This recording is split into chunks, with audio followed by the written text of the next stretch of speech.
Okay, ladies and gentlemen, turn 3. First order of business is fucking killing Bedrick Nordarian. With minimal losses. And Yornwood will go up to Blackhaven. These are now our people's lands. Yes, as you will. These guys talk a lot. But yeah, there you go. Blackhaven will be taken. And again, unless Tyrell's betrayed us, which I'm fairly completely confident at this point, although, you know, ignoring my usual paranoia, we're fairly confident that he's not betrayed us, so Blackhaven should fall. Our next primary concern is dealing with this place, which will require all of my fleets. There we go. We will not surrender these waters easily. So, we blockade Stannis' fleet. That's all the fleets that he has. He can't actually even build anything else for another, like, 2 turns. It should take turn 5 for him to recruit anything. Similar to how my own ships will actually, like, turn 6, actually. So, yeah, we have even more time than I'd thought. We could go around here, or we could set up the Tarth. I'm not sure what kind of movement points we have for this, especially since I need at least 3 units, because 2 galleys and 1 war galley I'm confident cannot win against 2 single galleys. There's no way he should be able to win that. The war galley is far too powerful. What this means is I need to use all my movement points to go over here to blockade this port, which means I don't have enough troops to ferry everything to Tarth and troops down there and lay here and go there. So at best we can probably, as an example, use Oberyn to lay siege to that, and by the time I sail up to Rainhouse, I don't have the movement points to go up to Tarth. Same situation if I move up to Tarth and lay siege to this with fucking what's his face? That's his official name. I won't have the movement points necessary to go over here and lay siege to Mistwood. So, what the best course of action may be is to split our armies in half, just lay siege to Rainhouse and lay siege to Greenstone, and keep my fleet, like, somewhere around here-ish, so I can grab the forces from Rainhouse, grab the forces from Greenstone, and then sail around, lay siege to Mistwood. Maybe grab some forces from Rainhouse and then sail over to Tarth? Decisions. What I do know we'll do, once Blackhaven's taken, Yorn will pull back. I'll go, like, around here. I'll join up with all these guys from Yornwood. Take ship, and then we'll, like, at least, like, 2 full stacks at the very least from Dawn will land on the southern coast here and join up with Oberyn. With the Red Viper, the Dornish, and just essentially, like, about 3.5 stacks against Stannis' forces. We should easily be able to just completely take the crap out of all of fucking, all the Dawn. So, I'm going to do some testing, but that is the gist of the turn, essentially. I just need to do some testing quick. Yeah, so, yeah, just testing the naval strength of Baratheon's fleet. It's a 9 to 20, which is essentially 1 to 2 odds, just under 1 to 2 odds. There's no way in hell he's winning that. Our fleet's safe. And without any naval presence for Stannis and me controlling the Shipwreck Bay, Shipbreaker Bay? Yeah, Shipbreaker Bay, that's it.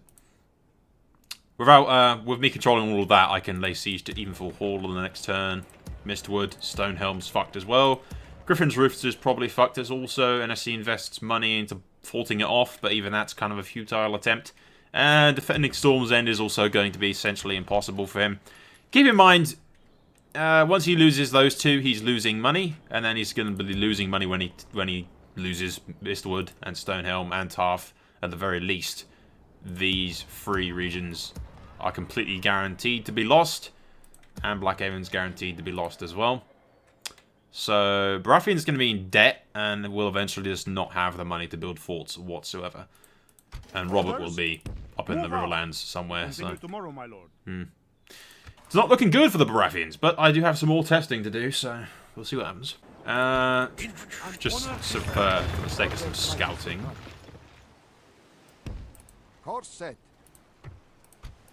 Noble one. Oberyn should be able to come in here. Yes, noble master. And abusing the crap out of the out of the fort bug, which you can't do realistically, by the way.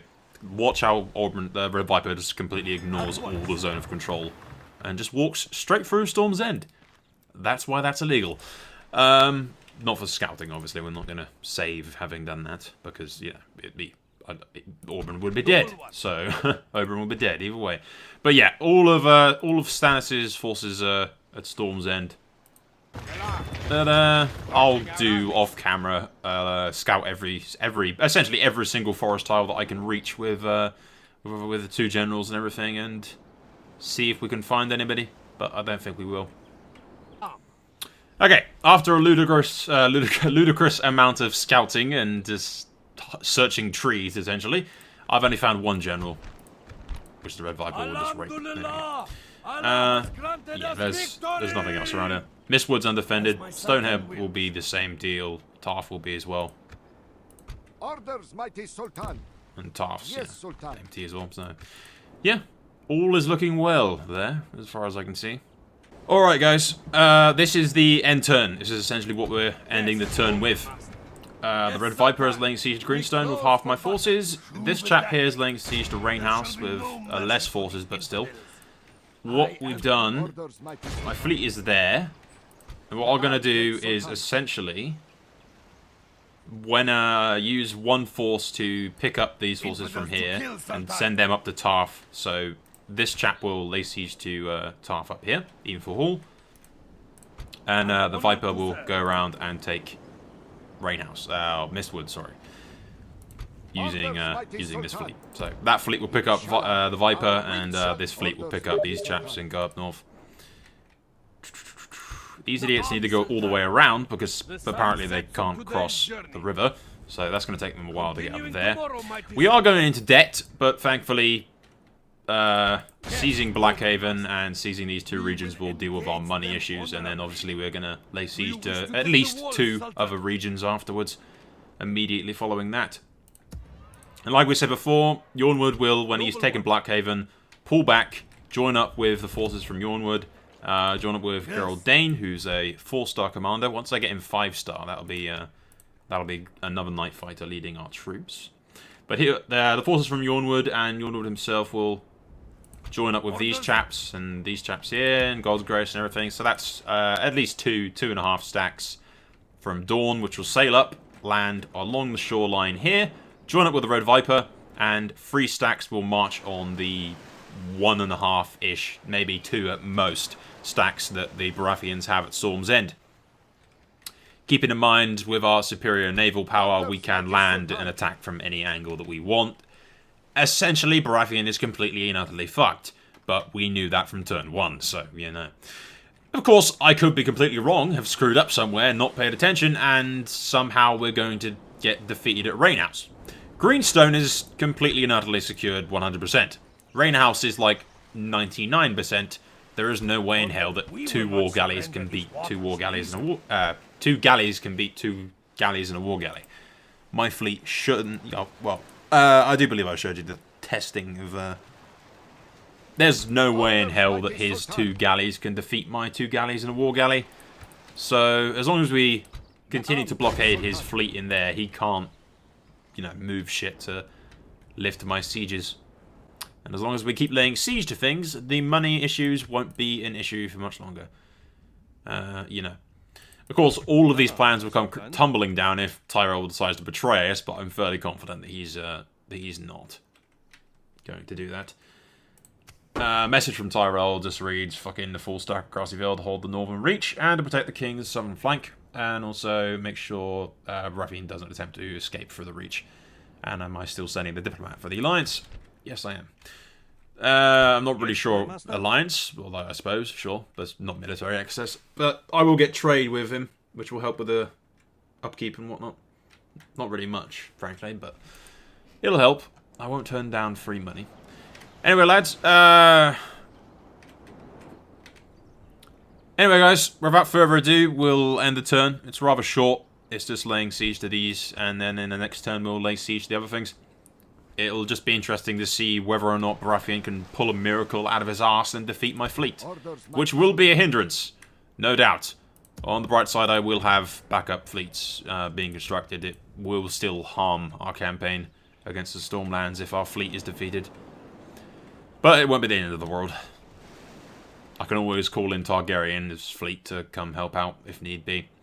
Anyway, that's all for now. Thank you for watching. The next turn will be up whenever the hell the next turn's up. And I should be uploading a new Hotseat series, which will be playing as Young Griff / Aegon Targaryen / Aegon Blackfire / a random whore from Lys. But, yeah. But that'll be good. That's an old Hotseat that I finished, so that will be probably every Wednesday. But we'll see what happens in regards to that. Thank you for watching. That's all for now. Sold out.